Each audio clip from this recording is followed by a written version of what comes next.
Welcome to KDB Nation. My name is Usman Diallo, and today I want to talk to you about the 6 enemies of wealth or the 6 enemies of money. Have you ever heard the expression of money doesn't buy happiness, but everybody wants to fight them for themselves?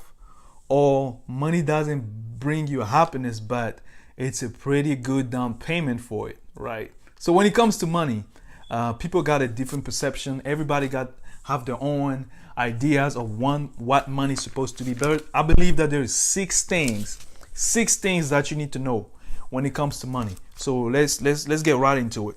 Number 1 is inflation. So what is inflation? Inflation is basically the rising cost of things. Let's say if a pack of gum costs $1 today and inflation was 3%, how much would the cost of gum cost next year? It's about $1.03. So inflation is really the price of things that keeps rising every single year. And currently, the inflation rate is about 3%. So let me give you an example. What about the cost of living? I don't know which city you live right now. I live in Austin, Texas, and I've been in Austin for almost 11 years.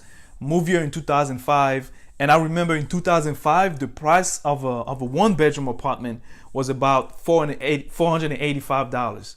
And at the time, we used to complain, oh my goodness, $485, that's a lot of money. Guess how much is the cost of a 1-bedroom apartment here in Austin right now? It's about $900.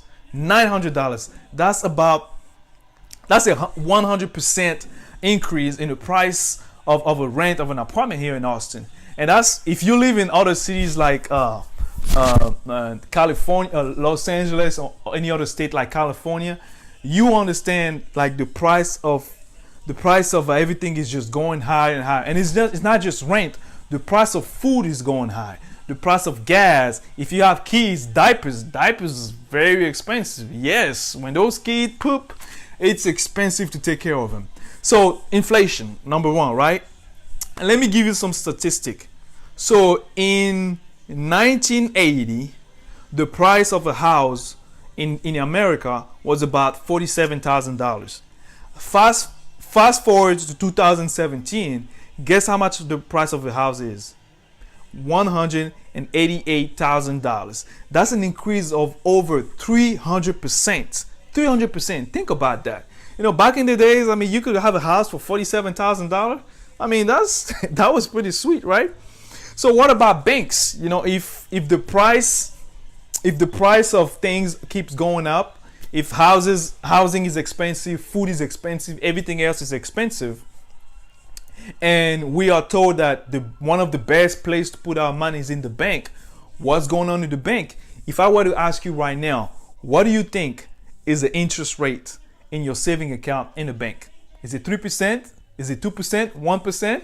Think about it. The average interest rate in a bank right now this is going to be shocking. So listen, 0.06%. 0.06%. Do you know how long it will take for your money to double if you put your money in the bank and you only get 0.06%? That is insane. So what does that really mean? What does that mean to your money staying in the bank? That means that every single day your money is in the bank, you are safely losing money over time. Enemies of wealth number 2, taxes. Taxes is one of the biggest expense for some people or for some families in America today. As a matter of fact, most people spend about 30 to 40% of their income paying off taxes. And they did a study saying that 1 in every $5 that you and I pay for taxes goes to the military. So what does that mean? It means that when the country is out there fighting for wars, fighting for our freedom, all the money that they're getting for the military is coming from you and me. We pay for that. We pay for that with taxes, government spending, federal spending. It's a lot of money. So understanding how taxes work and understanding how to minimize your taxes will definitely be an advantage for you. And if you work hard for your money, wouldn't it make sense to understand how taxes work? Enemies of wealth number 3, market loss. There is a wise man by the name of Warren Buffett. And if you don't know Warren Buffett, he's one of the most successful investors of all time. We're talking about a multi-billionaire who knows a lot of things when it comes to investing money. And here's Warren Buffett. Rules about money. Rules number 1, never lose money. Rule number 2, make sure you remember rule number 1, right? So when it comes to investing, people that are very savvy about the stock market and investing in the market, they understand the value of preserving your money, right? Now, I want to take you back to 2001. What happened in the economy in 2001? The economy went down, right? Now, who do you know who maybe had a 401k or maybe had an IRA or any other type of retirement saving account who lost a tremendous amount of money in the market, And people, actually, there's a lot of documentaries, there's a lot of studies that shows that some people lost almost 40% of their retirement in 2001 when the market crashed, right? What about 2008 when the real estate market crashed? A lot of people say, oh man, I want to get into real estate. You can make a lot of money into real estate, but here's the questions. When the real estate market crashed, what happened to the economy? Think about that for a second. When the real estate market crashed in 2008, how many people lost so much money in their retirement or any? And then if you were, let's say, 65-year-old getting ready to retire, and then you see your retirement account just go down by 40%, how would that make you feel? So market loss is something that you want to take advantage of. You want to take a look at. You want to make sure that you understand how the market works, and you understand that you're putting yourself in a situation where, whether the market is up or down, you're still in a good place to retire comfortably. Right? Enemies of wealth number 4. You ready for this? Debt. Oh man, that's a big one, right? Who doesn't have debt? Especially if you live in America, right? It's almost like, think about this. It's really, isn't it ironic that you even have to go in debt to have a good credit score? I mean, think about it. You can't have a credit unless you go in debt, right? It seems like this country is basically, it's hard to have a normal life without debt, right? But debt is one of the most dangerous things that you can do if you're trying to build wealth, right? Because if you always own money, how the hell are you ever gonna get ahead financially, right? And but all debt are not created equal. I'm not here to tell you that you should never go in debt. You should never have any kind of debt. Because hey, to be honest with you, I have some debt myself. So I understand that we all need to, use debt at some point in our life. But the problem is, if you use your debt, let's say you want to start a business and you need to have some debt, and it's gonna help you to build your business, to take your business to the next level, it's fine. The problem with having too much debt is when you actually acquire debt to buy things that don't increase in value. What do I mean? If you're going in debt to build your business, it makes sense, because if your business is being successful, you can make more money over time, right? But if you're just going in debt to buy things that go down in value, it's really not helping you out. And I understand that sometimes, it's been ingrained in our society that we have to go in debt. But, going in so much, having too much credit cards, having too many debts can actually hinder your chances of being financially wealthy one day. So make sure you take care of your debt. That's big. That's huge. And even though debt has become one of this epidemic disease that we see today, there is still a lot of people out there who understand how to minimize their debt. Wouldn't you want to be one of those people? Enemies of wealth number 5, procrastination. Hey, are you a procrastinator? You know who I'm talking about. Hey, listen, when it comes to procrastination, I'm gonna be honest with you. Even I used to procrastinate a lot, but you know what? I learned that the more I procrastinate, the further I I wait for my chances to ever have a chance to be financially independent. So if being financially free is something that's important to you, if you want to understand how money works, procrastination is a big one. And procrastination is, I like to talk about, think about procrastination is like a drug. I know, why am I talking about? Procrastination is like a drug.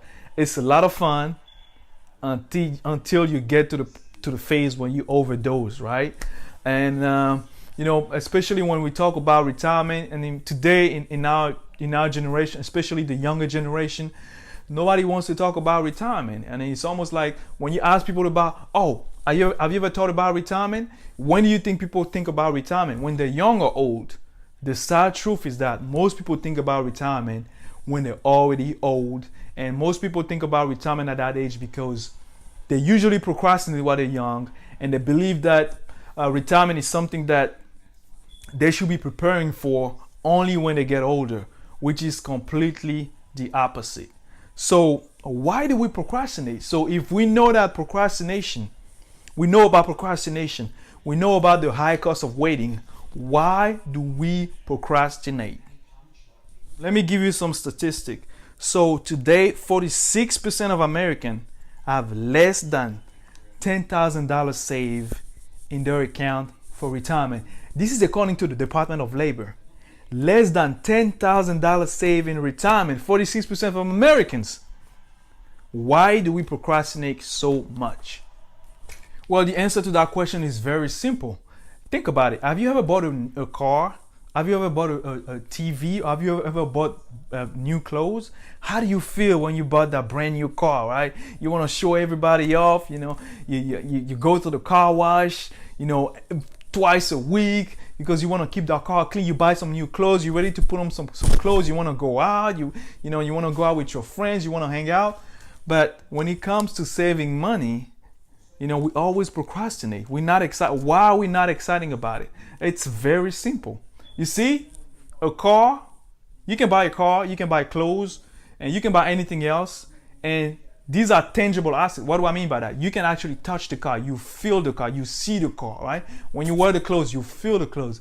But when it comes to saving money, because we actually don't see the money, there's no physical, you can actually touch the money that you're saving because we actually don't see. There is no instant gratification. There's not a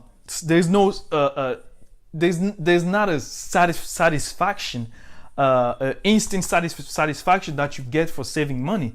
So that's the reason why most people always procrastinate when it comes to money, and that's one of the most dangerous things you can do if you ever want to have a chance at becoming wealthy in life. You ever want to have a chance at having financial freedom, and wealth, build wealth from generation, build wealth from your family. Procrastination is one of those things that kills most people's dreams. So do you want to be a procrastinator? Think about it.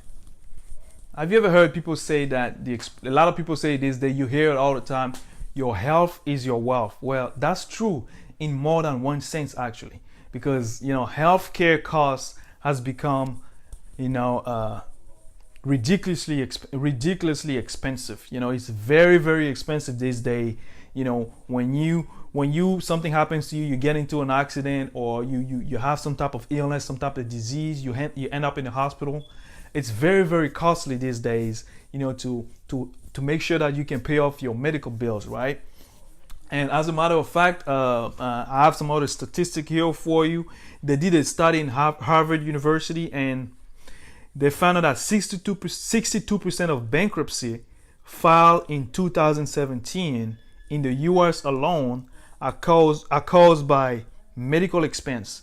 And in 1990 and 2009, half of the people who filed for bankruptcy had experienced some type of health disease or health issues. So what does that really mean? Not only life is getting more expensive, but even taking care of your health. Even health, medical bills has become. And even though those statistics are a little outdated, the problem is very clear. The increasing cost of healthcare in America are causing some problems that many Americans are not ready to face. You know, a good friend of mine actually, it's a story I want to share with you. A good friend of mine, something happens to his brother, right? His brother was on his way to Mexico, driving to Mexico with his dad, and they got involved into a car accident, and his brother ended up at the hospital in very, very intensive care. And you know, they took care of him. They made sure that, you know, they got him.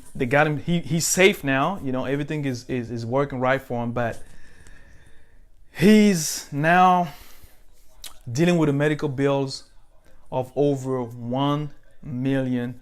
Can you imagine? Over $1 million of medical bills. When the hell is he gonna have? When the hell is he gonna be able to pay off this bill? I mean, healthcare costs has become one of the biggest problem in America today, and that's the enemy 6 of wealth. So there we have it. There you have it, everybody. So the 6 enemies of wealth, and I hope you got a ton of value out of this video. And if you are interested in learning about some recommendations, something that you need to do so you can avoid those the 6 enemies of money, I'll make sure that I put some information down below, down the video, about some recommendation that you can use so that you can put yourself in a better situation for financial freedom. All right, thank you for watching, everybody. Bye bye.